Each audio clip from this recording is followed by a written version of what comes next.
नहमदुहु व नुसल्ली अला रसूलिहिल करीम अम्मा बाद। আমরা তিরমিজি শরীফ কিতাবুল বুয়ু আবওয়াবুল বুয়ু থেকে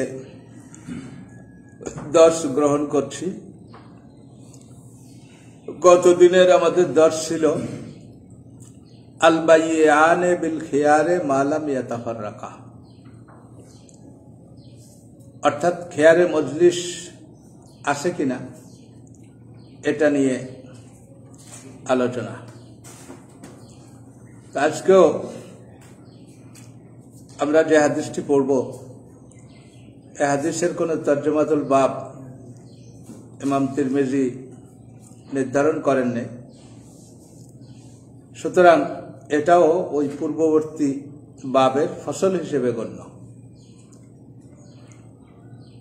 এখানে আমরা আহনাফদের মত সাব্যস্ত করেছিলাম যে খেয়ার দ্বারা খেয়ারে কবুল উদ্দেশ্য আর তাফাররুক দ্বারা তাফাররুক বিল আকওয়াল উদ্দেশ্য।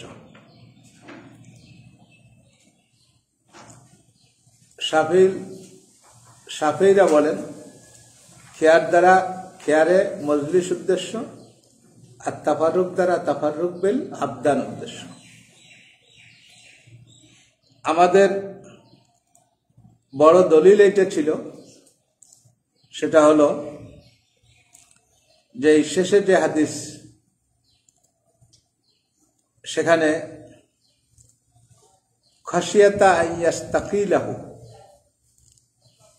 যে একজন আর একজনের থেকে বিচ্ছিন্ন হতে পারবে না, হওয়া ঠিক হবে না,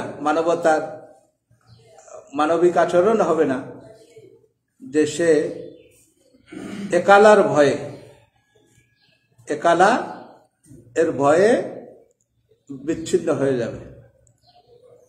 তো এই হাদিসের ভিতরে একালার কথা উল্লেখ করায় এটা প্রমাণ করে যে তাফাররুক বিল আবদান না হলেও বায়টা পূর্ণ হয়ে গিয়েছিল, কারণ বায় পূর্ণ না হলে একালা হয় না। একালা হইতে হইলে আগের বায় পূর্ণ হওয়া লাগে। একালাটা হলো অনুরোধের ফেরত দেয়া নেয়া। বাবুন আবি ক্বালা হাদাসানা নাসর ইবনে আলী ক্বালা হাদাসানা আবু আহমদ ক্বালা হাদাসানা ইয়াহইয়া ইবনে আইয়ুব ক্বালা সামাইতু আবা যুরআত ইবনে আমরিন ইউহাদ্দিসু আন আবি হুরায়রা রাদিয়াল্লাহু আনহু ওয়া আনহু। এখানে ইমাম তিরমিজির উস্তাদ নাসর ইবনে আলী, তার উস্তাদ আবু আহমদ, তার উস্তাদ ইয়াহইয়া ইবনে আইয়ুব, তার উস্তাদ আবু যুরআ ইবনে আমর, আর এই আবু যুরআ তিনি রওয়ায়াত করেন ইউহাদ্দিসু আন আবি হুরায়রা, আবু হুরায়রা রাদিয়াল্লাহু আনহু। আর আবু হুরায়রা রাদিয়াল্লাহু আনহু আন নবী সাল্লাল্লাহু আলাইহি ওয়াসাল্লাম, নবী করিম সাল্লাল্লাহু আলাইহি ওয়াসাল্লাম থেকে কলা, নবী করিম সাল্লাল্লাহু আলাইহি ওয়াসাল্লাম বলেছেন লা ইয়াতাফাররাকান্না আন বাইন ইল্লা আন তারাদিন। লা ইয়াতাফাররাকান্না, অবশ্যই কেউ পৃথক হবে না, আন বাইন কোন কেনা বেচার পরে, ইল্লা আন তারাদিন ইহা ব্যতীত যে এই পৃথক হওয়ার ব্যাপারে উভয়ে সম্মত হবে। অর্থাৎ কেনাবেচার ভিতরে সাময়িক ভুল ত্রুটি হতে পারে, কাজেই কেনাবেচা করার পরে ভুল ত্রুটি শুধরানোর সময় এটা দেওয়া, এটা একটা মানবিক আচরণ হবে। এই মানবিক আচরণটা না করে কেউ কোনো মতে কেনাবেচাটা শেষ করেই চলে যাবে যাতে আর এই ভুল ত্রুটিটা শুধরানোর সুযোগ না পায়, এটা উচিত হবে না, এটা উচিত ইল্লা আন তারাদিন। যাওয়ার সময় একটু সৌজন্যবোধ মানুষ করে না, যে ভাই ঠিক আছে তাই আসি, মালটা নিলাম টাকাটা দিলাম, তারপরে আবার বলে কি আসি, ভালো থাকেন, এর ধরনের বলে না, এটাই হলো ইল্লা আনতারা দিন। উনি আবার বলে আবার আসেন, বলে না, এটাই। হাযা হাদিসুন গরীবুন। আবি ক্বালা হাদাসানা আমর ইবনে হাফসিন আশ-শাইবানী ক্বালা হাদাসানা ইবনে ওয়াহাব আন ইবনে জুরাইজ আন আবি যুবাইর আন জাবির রাদিয়াল্লাহু আনহু ওয়া আনহুম, হযরত জাবির রাদিয়াল্লাহু আনহু থেকে বর্ণিত, খায়রা আরাবিয়ান বাদাল বাইয়ে, যে জাবির রাদিয়াল্লাহু আনহু একজন বেদুইন ব্যক্তিকে তার কেনাবেচার পরে এখতিয়ার দিয়েছিলেন। খাইয়ারা, তিনি এখতিয়ার দিয়েছিলেন আরাবিয়ান, একজন বেদুইন ব্যক্তিকে বাদাল বাই, বাইয়ের পরে, অর্থাৎ বাই সম্পন্ন হওয়ার পরেও বলেছিলেন যে তুমি ইচ্ছা করলে বাইটা ফিস্কো করতে পারো, ফেরত দিতে পারো। ওয়াহাযা হাদিসুন হাসানুন গরীবুন। এতক্ষণ বিষয়টা ছিল খিয়ারে মজলিস নিয়ে। সামনে যে বাবটা আসতেছে এই বাবটা হলো খিয়ারে শর্ত নিয়ে। খিয়ারে মজলিস তো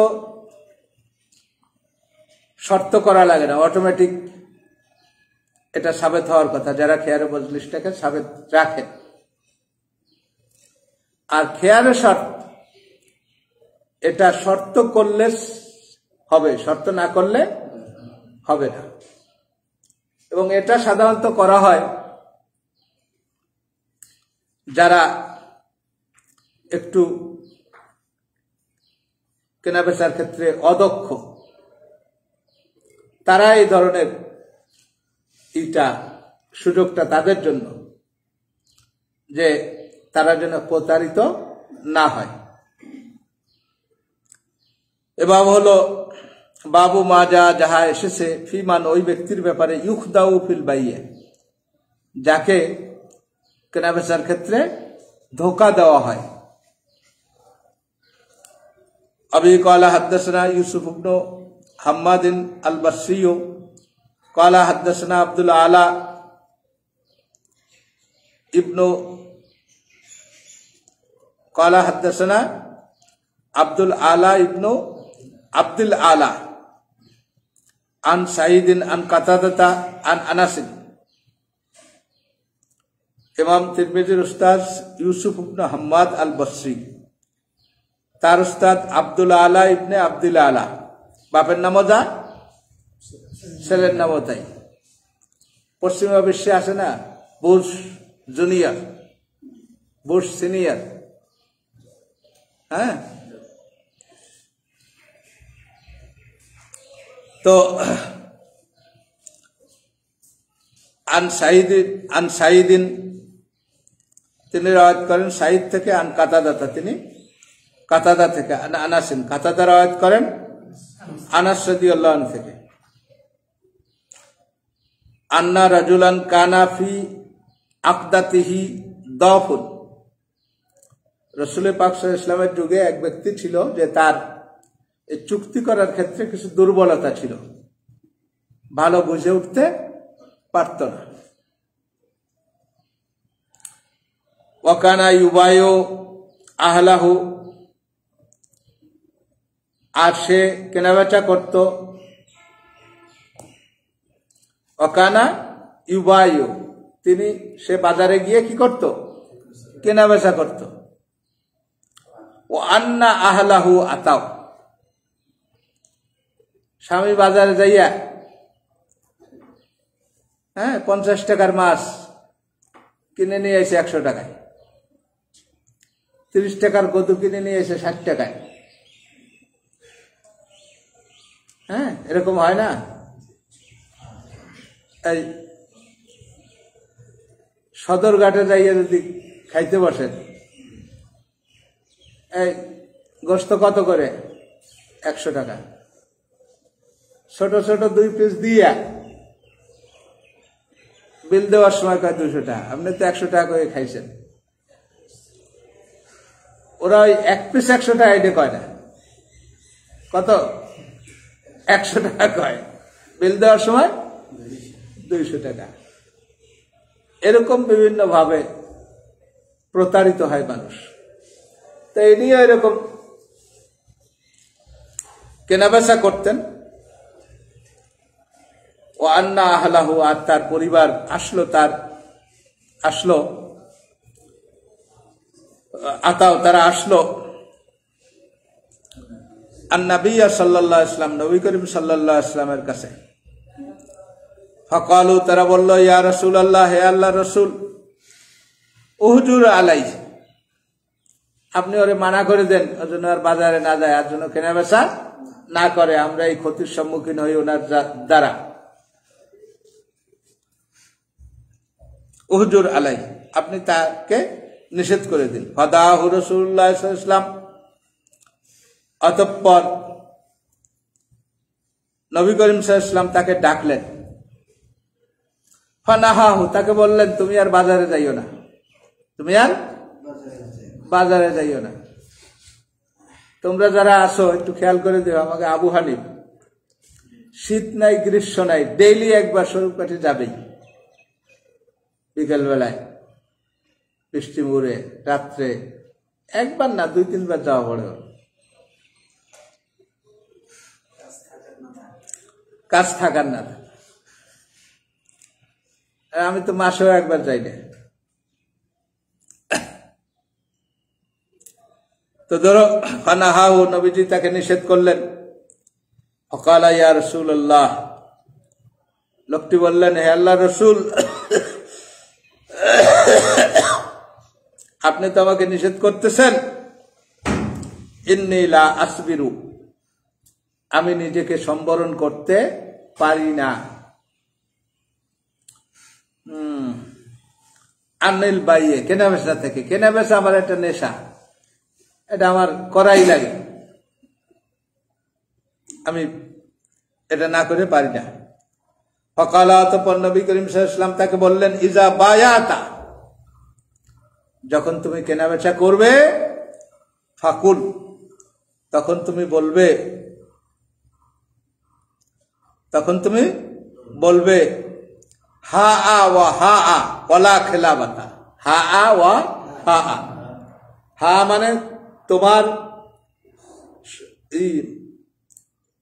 মাল, আমার মূল্য, তোমার মূল্য আমার মাল, হা আ ওয়া হা, এইটার পরিবর্তে এইটা, ওয়ালা খিলাবাতা, আর এর মধ্যে কোনো ধোঁকাবাজি নাই। তো ওই যুগ তো ছিল স্বর্ণ যুগ, যখনই বলা হতো ওয়ালা খিলাবাতা, তখনই আর তারা ধোঁকা দিতে উদ্যত হতো না, যে এই লোকটা তো মাজুর, এই লোকটা তো ভালো বোঝে না, সুতরাং এর ধোঁকা দেব না, দেওয়া ঠিক হবে না। আর এই যুগে যদি বোঝে যে মফিজ একজন পাইছি, ভালো মতো ধোঁকাটা দেই, তাই না?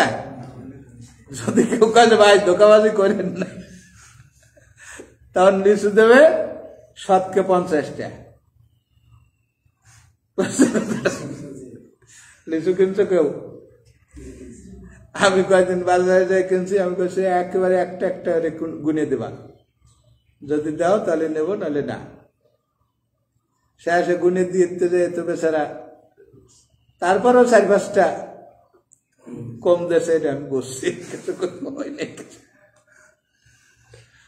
কিন্তু যদি সরাসরি আনতাম তাহলে 80টার বেশি পাইতাম না। 80টাও দেয় না, 70টা, ওরা বাদেই ওই রকম 75-80টা বাদে, 5টা-7টা ঝরে ওই ধরে বেসে, দেখা যায় যে অনেকগুলো, আর গুনবার সময় ওই একটা গোনে না, এই মানে একটা 2-3 বার গুনে। তো নবীজি তাকে বলে দিলেন যে তুমি বলবা কি, ওয়ালা খিলাবাতা, কোনো ধোঁকাবাজি নেই। আচ্ছা, এই 5 নম্বর হাসিয়াটা দেখো। কলা মোহাম্মদ নারা আন্না হাজা কানা লেজালিকার রজুল খাসাতান قال النووي واختلف العلماء في هذا الحديث فجعله بعضهم خاصا في حقه وأنه لا خيار بغبن لغيره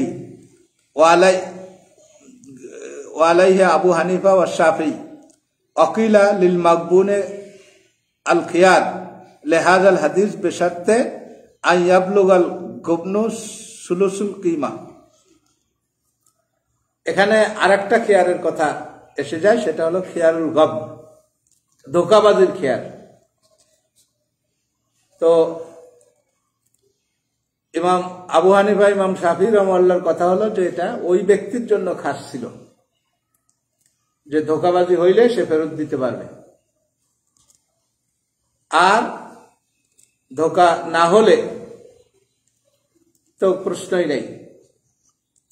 আর অন্যদের ক্ষেত্রে এটা যদি করা হয় তাহলে কোনো কেনাবেচাই হবে না, আর যেন তেন ভাবে সবাই কবে যে আমি ধোঁকা খাইছি।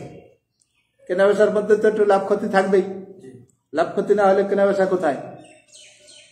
সেজন্য খেয়ারের গবন বলে কোনো খেয়ার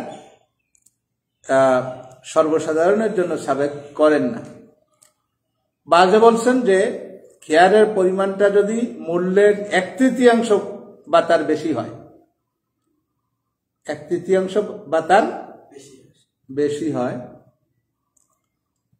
সেদিন একটা কসমেটিক্সের দোকানে কিছু মালামাল কেনার সময় আমার এক বন্ধু স্বর্ণকার, স্বর্ণের ব্যবসা করে, তো সে বলছে যে 11,000 টাকার চালান খাটাইয়া লাভ করছে 32,000 টাকা। বুঝছেন? এই হলো স্বর্ণকারদের ব্যবসা, মাথায় বাড়ি। তো ধরুন নবীজি তাকে বলে দিলেন যে তুমি এই খেলাবাতা বলবা, তারপরে যদি কেউ ধোকা দেয় তাহলে সেক্ষেত্রে তুমি ইখতিয়ার পাবে। অফিল বাবে আন ইবনে উমরা হাদিসু আনাসিন হাদিসুন হাসানুন সহিহুন গরীবুন। অফিল বাবে আন ইবনে উমরা হাদিসু আনাসিন হাদিসুন হাসানুন সহিহুন গরীবুন ওয়াল আমালু আলা হাদাল হাদিসে ইনদা বাযি আহলিল ইলম ক্বালু,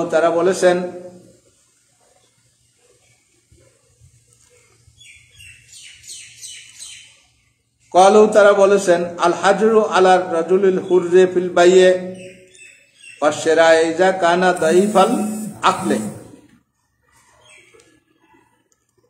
এখানে নিষেধাজ্ঞাটা, আল হাজরু নিষেধটা, আলার রাজুলিল হুররে ওই ব্যক্তির উপরে যে ব্যক্তি স্বাধীন, ফিল বাইয়ে ওয়া শিরায়ে বাই এবং শিরার ক্ষেত্রে ইজা কানা দাইফাল আকল, যখন সে আকলের দিক দিয়ে একটু দুর্বল হবে। ওয়া কাউলু আহমদ ওয়া ইসহাক ওয়ালাম ইয়ারা বাদুহুম, আর অন্যরা এটা মনে করেন না আইয়ুহজারা আলাল হুররে, যে কোনো স্বাধীন ব্যক্তির উপরে এই কেনাবেচার নিষেধাজ্ঞা এটা বর্তাবে। বাবু মা জা ফিল মুসাররাত। মুসাররাত, সাররা ইয়াসুররু, এর অর্থ হলো বাধা। এর অর্থ হলো কি? বাধা। তো এটা সাধারণত গরু, ছাগল, আর আগেকার যুগে এই দাসীবাদীর ক্ষেত্রেও এটা হতো। অর্থাৎ দুধওয়ালা গাই বিক্রয়ের ক্ষেত্রে হাটে নেওয়ার আগে ক্রমাগত 1-2 দিন খুব ভালো কচি ঘাস, যাতে দুধ বেশি হয় এরকম খাদ্য খাওয়ায়, আর বাছুরটাকে বেঁধে রাখে, বাছুরটাকে খাইতে দেয় না। অলানটা খুব বড় হয়, এই অবস্থায় হাটে নিয়ে যায়। হাটে যাইয়ে অলান দেখিয়া ক্রেতা হয়ে যায়, ধোকায় পড়ে যায় এবং বলে যে নিয়মিত এই গরুতে 10 কেজি দুধ হয়। সামনাসামনি প্রমাণ, আপনি এখানে বসে দোয়াই নেবেন, 10 কেজি দুধ না থাকলে নেবেন না, দাম 1.5 লাখ টাকা। বুঝছেন? ঠিকই দোয়াইলো, 10 কেজি চেয়ে একটু বেশি হইল। গরুটা বাড়ি নিয়ে গেল, বাড়ি নিয়ে যাইয়ে পয়লা দিন দোয়াইছে, 3 কেজির বেশি হয় না। মনে করছে যে ঘাসটার বেশি খাওয়ানো হয় নাই, এই দূরের পথ হাঁটিয়ে আসছে, হয়তো একটু ত্রুটি বিচ্যুতির কারণে কম হয়েছে। ওই দিন ভালো করে চিঠে গুড় চিঠি দিয়ে কচি ঘাস ভালো করে খাওয়াইছে। পরের দিন 4 কেজি, 4.5 কেজি, 5 কেজির উপরে আর হয় না, মানে ওর দৌরত্বই 5 কেজি, কিন্তু ওরে বানাইছে কত? 10 কেজি। 5 কেজি দুধওয়ালা একটা গরুর দাম 80 থেকে 90 হাজার টাকা, নিয়ে গেছে কত? 60 থেকে 70 হাজার টাকা বেশি নিয়ে গেছে।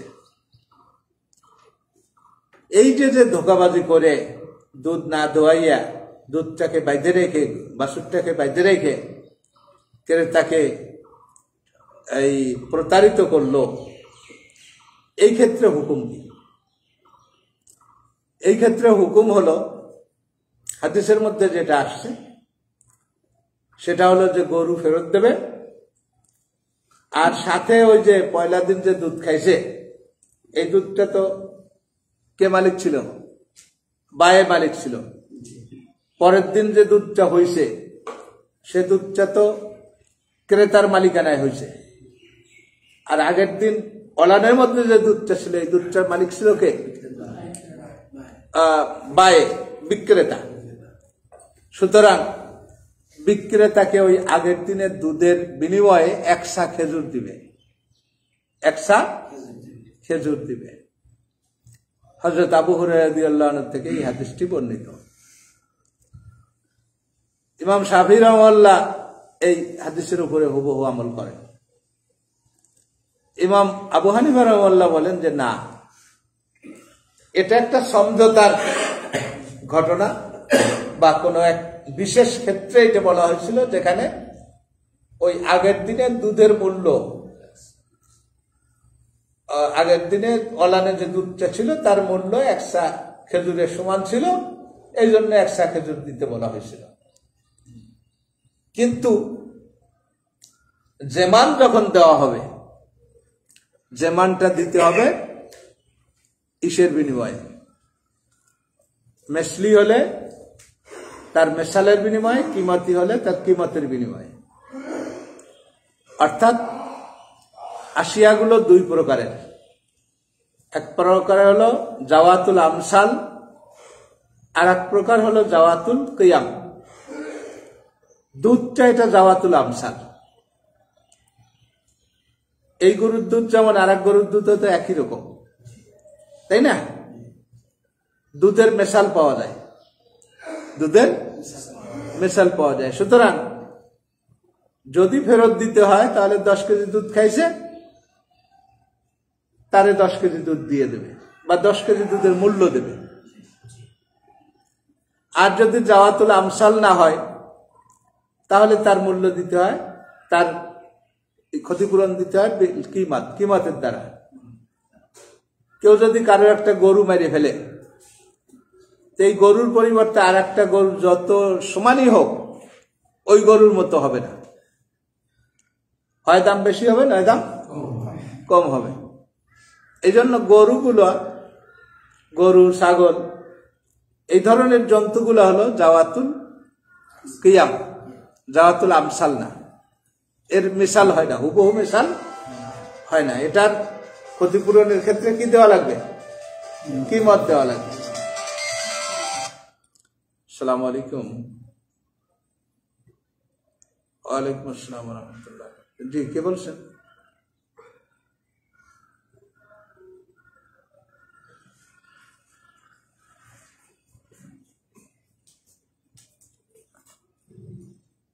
কি চাই? কি চাই বলেন, আমি ব্যস্ত আছি।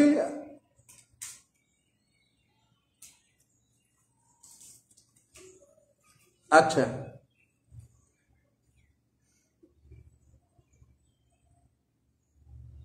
আমাদের এখান তো অনার্স নাই।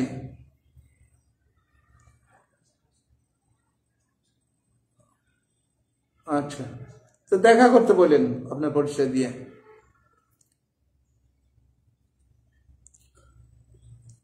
তো এখানে দুধটা যেহেতু জাওয়াতুল আমসাল, সুতরাং ফেরত দিতে হলে দুধ সহ ফেরত দেবে, অন্য দুধ দিয়ে দেবে। কিন্তু ইমাম আবু হানিফা রাহমাতুল্লাহ বলেন যে এই রকম প্রতারককে যদি ফেরত তো দিলাম, সাথে সাথে দুধও দিয়ে দিলাম বা তার মূল্য দিয়ে দিলাম বা একশা খেজুর দিলাম, এইভাবে যদি তাকে সুযোগ দেওয়া হয় তাহলে সে এরকম প্রতারণা করতেই থাকবে। কাজেই এই প্রতারককে দ্বিতীয়বার প্রতারণা করার সুযোগ দেওয়া যাবে না। অর্থাৎ এই গরু সে আর ফেরত পাবে না। তবে সে যে প্রতারণাটা করছে এর ক্ষতিপূরণ হিসেবে ওই 10 কেজি দুধের গরুর যে মূল্য, সেই মূল্য সে পাবে না। 3 দিন পরে যে স্থিতি দুধ আইছে, এই স্থিতি দুধের মূল্যের গরুর যে মূল্য হয় সেই মূল্য তাকে দিতে হবে, বাকিটা ফেরত দেবে। তাহলে আর এই গরু নিয়ে সে আর দ্বিতীয়বার এইটা করার সুযোগ পাবে না। আর এরকম করলে যখনই সে দেখবে যে বেশি, এমনি হয়তো 5 কেজি দুধওয়ালা গরু ইচ্ছে করলে সে 1 লাখ টাকাও বেচতে পারত, কিন্তু এখন যখন সালিসির মধ্যে আসবে তখন আর তার 80,000 টাকার বেশি দাম কইবে না। বুঝেছি কথাটা? এই জন্য তার একদিক দিয়ে ক্ষতি, সে আর এই ধরনের কুকর্ম করতে চাইবে না। তো ধরুন বাবু মাজা ফিল মুসাররাত, এ বাবু হলো যাহা এসেছে মুসাররাত, অর্থাৎ দুধ দহন না করে জমিয়ে রাখা বা বাছুর বেঁধে রেখে ওয়ালানে দুধ জমা করা জন্তুর বিক্রয় সম্বন্ধে। अभी قال حدثنا ابو قريب قال حدثنا وكيع عن حماد بن سلمة عن محمد بن زياد عن ابي هريرة رضي الله عنه عنهم قال قال رسول الله صلى الله عليه وسلم মান ইশতারা মুসাররাতান, যদি কেউ মুসাররাত হলো ওই জন্তু যে জন্তুর দুধ দহন না করে দুধকে জমা করা হয়েছে ওলানের ভিতরে, এই ধরনের মুসাররাত জন্তুকে যদি কেউ খরিদ করে, মান ইশতারা, যদি কেউ খরিদ করে মুসাররাতান, মুসাররাত জন্তুকে,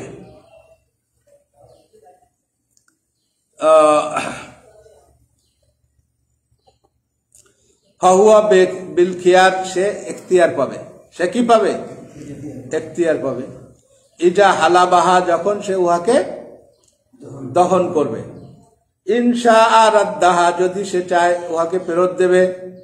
অরাদ্দা মাহা সাহাব মিন তাওয়ারিন, এবং তার সাথে 100 খেজুর দেবে।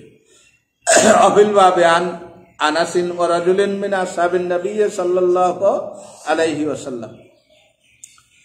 अभी قال حدثنا محمد بن بشار قال حدثنا ابو عامر قال حدثنا قرة بن خالد عن محمد بن سيرين عن ابي هريرة رضي الله عنه عن النبي صلى الله عليه وسلم من اشترى مسرراتا فهو بالخيار, যদি কেউ মুসাররাত জন্তুকে ক্রয় করে তাহলে সে এখতিয়ার পাবে সালাসাতা আইয়ামিন, কয়দিন? 3 দিনের মধ্যে সে ইচ্ছা করলে ফেরত দিতে পারবে। ফাইন রাদ্দাহা, যদি সে উহাকে ফেরত দেয়, রাদ্দা মাহা সামিন তামিন, তাহলে এখানে খেজুরের কথা নাই, এখানে খাদ্যদ্রব্য, একসা খাদ্যদ্রব্য ফেরত দেবে। লা সামরা আ, লা সামরা আ, এই খাদ্যদ্রব্যের মধ্যে গম হবে না। গমটা তো সরাসরি খাওয়া যায় না, আটা। এখানে মানা লা সামরা লা বুররা, লা সামরার অর্থ হলো লা বুররা, গম হবে না। হাজা হাদিসুন হাসানুন সহিহুন ওয়াল আমালু আলা হাযাল হাদিস ইনদা আসহাবিনা মিনহুম শাফিঈ ওয়া আহমদ ওয়া ইসহাক। যেহেতু হাদিসটি ওনাদের মত অনুযায়ী, কাজেই এখানে এই আর কোনো মত উল্লেখ করেননি।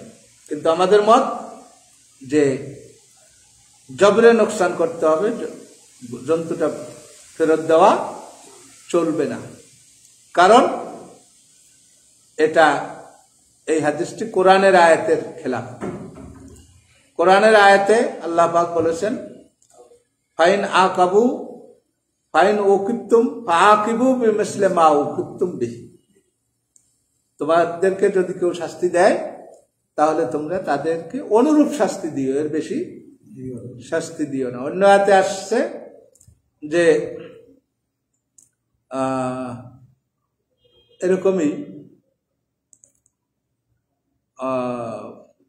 ফাইন আকাবতুম ফাআকিবু বিমিসলি মা উকিবতুম বিহি, আর একটা হলো, একটা আমার খেয়াল আসতেছে না।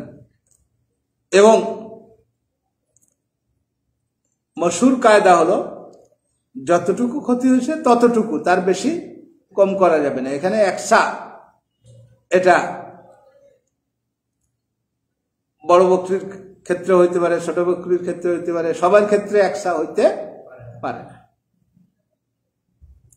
সুতরাং এই হাদিসটাকে আমরা প্রত্যাখ্যান করি না, আমরা বলি যে এটা ছিল একটা সমঝোতার কথা, একটা ঘটনা বিশেষের কথা, এটাকে সব জায়গায় প্রয়োগ করা চলবে না।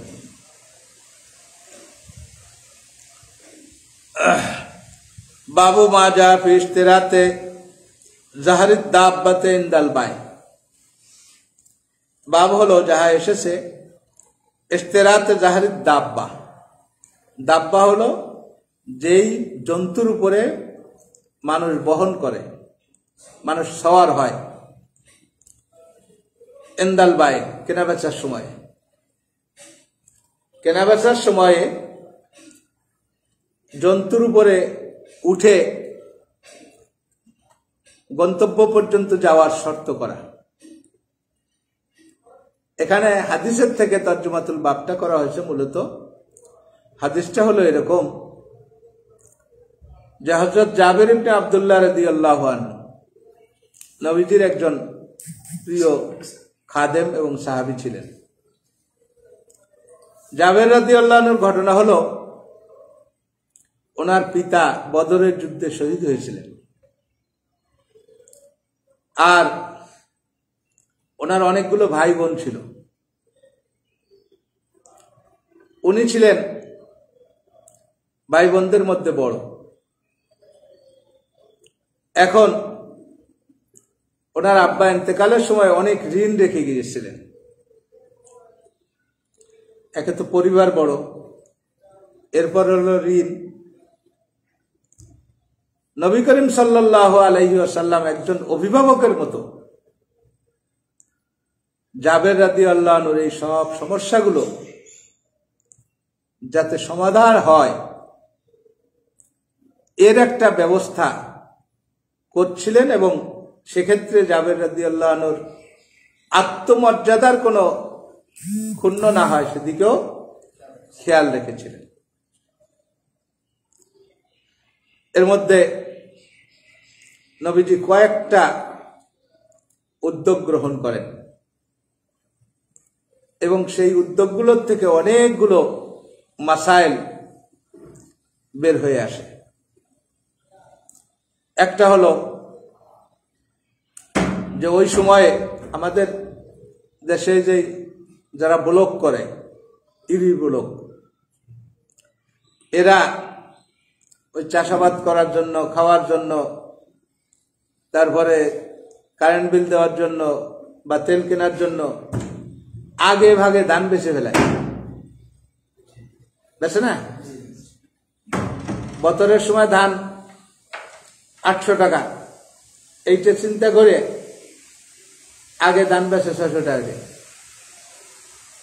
এবারে যারা বেচছে তারা দান দিতে তাদের কষ্ট হয়েছে, কারণ 600 টাকার ধান 1000 টাকায় বিক্রি হয়েছে বছরে, এখন 1100 টাকা। কিন্তু আগে বেচছে তো কত, 600 করে। এখন 1100 টাকার ধান 600 টাকায় দেয়া লাগছে, তাই না? তো জাবের রাদিয়াল্লাহু আনহুর পরিবার ওইরকম তাদের ভরণ পোষণের জন্য খেজুর পাকার আগে ধারে খেজুর এনে বা মূল্য এনে তারা খাইছে, যে খেজুর হইলে দেবে। গাছে যে পরিমাণ খেজুর হয়েছে, দেনার 4 ভাগের 1 ভাগও শোধ হবে না, দেনাদাররা থেকে যাবে। তারপরে সারা বছর খাইবেন নি। বাপ তো শহীদ হয়েছে, উপার্জনের কোন লোক নাই। জাবের রাদিয়াল্লাহু আনহু ভাই বোন ছোট, তাদেরকে দেখাশোনা করবে কেডা? সম্ভবত মাও বেঁচে ছিলেন না বা ছিলেন, এই জন্য জাবের রাদিয়াল্লাহু আনহু একজন বয়স্কা মহিলাকে বিবাহ করলেন। বয়স্কা মহিলাকে বিবাহ করলেন। নবীজি জাবের রাদিয়াল্লাহু আনহুকে বললেন, হাল্লা বিকরান তুলাইবুহা ওয়া তুলাইবু কা, তুমি একজন কুমারী মহিলাকে কেন বিয়ে করলে না, যে তোমরা পরস্পর খুনসুটি করতে? উনি বললেন, হুজুর, আমার অনেকগুলো ছোট ছোট ভাই বোন, আমি চাই নেই ওদের মতো আর একজন জ্ঞানে ওদের মাঝে দেই, যিনি তাদেরকে আদব শিক্ষা দিতে পারবে না, তাদেরকে কর্তৃত্ব করতে পারবে না, এরকম কোন মহিলা আমি আনা ভালো মনে করিনি। নবীজি তার এই সিদ্ধান্তকে স্বাগত জানালেন, যে না, তোমার সিদ্ধান্ত সঠিক আছে, তুমি বয়স্ক মহিলা বিবাহ করেছ। নবীজি বললেন যে তুমি সমস্ত ফসল একত্রিত করবে, এরপর আমারে খবর দিবে। দেনাদাররা যদি জানে যে নবীজি যাইবেন, তাহলে দেনাদাররা মনে করবে যে রাসূলুল্লাহ সাল্লাল্লাহু আলাইহি ওয়াসাল্লাম যাইয়ে জাবেরের কথা কইয়ে কবে যে আমাকে মাফ করে দাও। অনেক দেনাদার আছে না, সালিসিতে উপস্থিত হয় না, যে সালিসিতে গেলেই তো কবেন যে এর দেয়ার ক্ষমতা নাই, তুমি মাফ করে দাও। এজন্য পাওনাদার সালিসিতে যাইতে চায় না। সবাই গিয়ে যখন দেখলো নবীজি উপস্থিত, সবার তো আর অল্প কিছু খেজুর, সবারই মুখ ফ্যাকাশে হয়ে গেছে। নবীজি বললেন, দিতে থাকো বিসমিল্লাহ বলে। বিসমিল্লাহ বলে দেওয়া শুরু করলেন, সবাইকে দেওয়া হয়ে গেল। খেজুর যেরকম ছিল সেরকমই থাকলো। জাবের রাদিয়াল্লাহু আনহুর পিতার দেনা পরিশোধ হয়ে গেল। এটা তো ফসলের দেনা। এরপরে কিছু নগদ দেনাও থাকে কিনা নগদ দেনাও থাকবে। জাবের রাদিয়াল্লাহু আনহুর একটা উট ছিল খুব শীর্ণকায়, জীর্ণ শীর্ণ। জাবের রাদিয়াল্লাহু আনহু নবীজির সঙ্গে এক সফরে গিয়েছেন। জাবের রাদিয়াল্লাহু আনহুর উটটা সবার পিছনে। নবীজি জাবের রাদিয়াল্লাহু আনহুর উটের পিছনে যাই একটা খোঁচা মারছেন। নবীজির বরকতে জাবের রাদিয়াল্লাহু আনহুর উট এখন সবার আগে আগে। নবীজি জাবের রাদিয়াল্লাহু আনহুর কাছে যেয়ে কয় যে তোমার উটটা তো ভালো হয়ে গেছে, তো উটটা আমার কাছে বেচো। জাবের রাদিয়াল্লাহু আনহু কয় যে হুজুর, উটটা আপনার এমনি দিয়ে দিলাম। সে হুজুরের কিছু মরিদ আছে না, কিছু থাক আর না থাক, সে হুজুর যদি কোনো কিছু কয় যে এইটা আমারে দাও, সে তার নিজের কোনো কিছুর দিক তাকাইবে না, কবে যে দিয়ে দিলাম। আছে না এরকম? জাবের রাদিয়াল্লাহু আনহু নবীজি বলেন যে না, বিক্রি করো। এখন জাবের রাদিয়াল্লাহু আনহু কয় যে হুজুর বেচবো তো, আমি বাড়ি ফিরে যাবানি কি করে? নবীজি কয় ঠিক আছে, বেচো, কিন্তু বাড়ি যাওয়ার পারমিশন দেওয়া হলো, তুমি এটা বাড়ি যাই আমারে দেবা। এই প্রসঙ্গে কিন্তু এই হাদিসটা আপনাদেরকে মূল ফ্যাক্টটা বোঝানোর জন্য গল্পটা বলতেছি। যাই হোক, দাম কত? নবীজি কইলেন যে হুজুর আপনি যাবেন। হ্যাঁ, তা কইলেন যে একুকিয়া। না, একুকিয়া তো কম হয়ে যায়, তা 2 উকিয়া। দামও কিন্তু নবীজি কইছেন, জাবের রাদিয়াল্লাহু আনহু সব মানছেন, এমনিই তো দিয়ে দিয়েছে। যাই হোক, বাড়ি এসে আত্মীয় স্বজন আছে না, মামুরা শুনে কয় যে ছেলে একটা উট, যার উপরে পানি নিয়ে তুমি গাছে গাছে পানি দিতে, সেটাও বেছে দিলে, তাহলে তোমার গাছে ফল ধরবে কি দিয়ে? আগামী বছর তো তোমার ফল হইবে না। জাবের রাদিয়াল্লাহু আনহু কাছে নবীজি কিনতে চাইছে, আমি না বেশি পারি, আমি বেশি যা আছে কবাল। গেছে উট নিয়ে, বাড়ি এসে নবীজির কাছে গেলে নবীজি বেলাল রাদিয়াল্লাহু আনহু বলছেন, বেলাল, উটটা রাইখে 2 উকিয়া স্বর্ণ দিয়ে দাও। দিয়ে দেশে জাবের রাদিয়াল্লাহু আনহু নিয়ে হাঁটা শুরু করছে। নবীজি ডাক দিয়ে ফিরেছেন, ও জাবের, দামটা মনে হয় কম দিয়ে হয়ে গেছে, এই বেলাল আর 1 উকিয়া দাও। দিল কত? 3 উকিয়া। জাবের রাদিয়াল্লাহু আনহু নিয়ে রওনা হইছে। নবীজি আবার ডেকে ফিরেছে, জাবের এদিকে। হুজুর কয় যে তোমার তো একটাই উট ছিল, এটা যদি আমি কিনে নেই তাহলে তুমি গাছে পানি দিবা নাকি দিয়ে? যাও, স্বর্ণ তোমার, উটও তোমার, তোমার উটটা নিয়ে তুমি বাড়ি যাও। এটা ছিল নবীজির কোন ব্যক্তির আত্মমর্যাদাকে রক্ষা করে তাকে সহায়তা করার নমুনা। নবীজি যদি জাবের রাদিয়াল্লাহু আনহুকে অল্প কিছু স্বর্ণমুদ্রাও আল্লাহর রাস্তায় দিতেন, এমনি দিতেন, তাহলে জাবের রাদিয়াল্লাহু আনহুর মর্যাদার ক্ষুণ্ণ হতো যে তিনি দান গ্রহণ করছেন।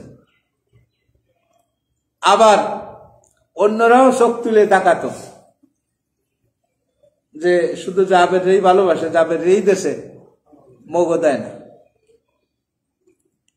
আর এই প্রক্রিয়া দেওয়ার কারণে জাবের রাদিয়াল্লাহু আনহুর মর্যাদা রক্ষা হলো, আর অন্য কেউ এ ব্যাপারে ঈর্ষান্বিত হইলেন না। কারণ আমি একটা জিনিস কেনার অধিকারী আছি, আবার বেচারও অধিকারী আছি, কাউকে দান করারও অধিকারী আছি। এভাবেই হযরত জাবের রাদিয়াল্লাহু আনহুকে নবী করিম সাল্লাল্লাহু আলাইহি ওয়াসাল্লাম ঋণ মুক্ত করেছিলেন। তো আমাদের কথা হলো যে এখানে যা কিছুই ঘটছে এগুলো কিন্তু কেনা বেচার ভিত্তিতে ঘটে নাই। এগুলো ঘটছে যে নবীজি একটা প্রক্রিয়ায় জাবেরকে সহায়তা করতে চাচ্ছিলেন। কাজেই এক্ষেত্রে কেনা বেচার যে শর্ত সারায়ের, যে স্বাভাবিকভাবে কেনা বেচার যে শর্তগুলো কবুল করে না, সেই শর্তগুলো যে সাবেত হইবে এমন না।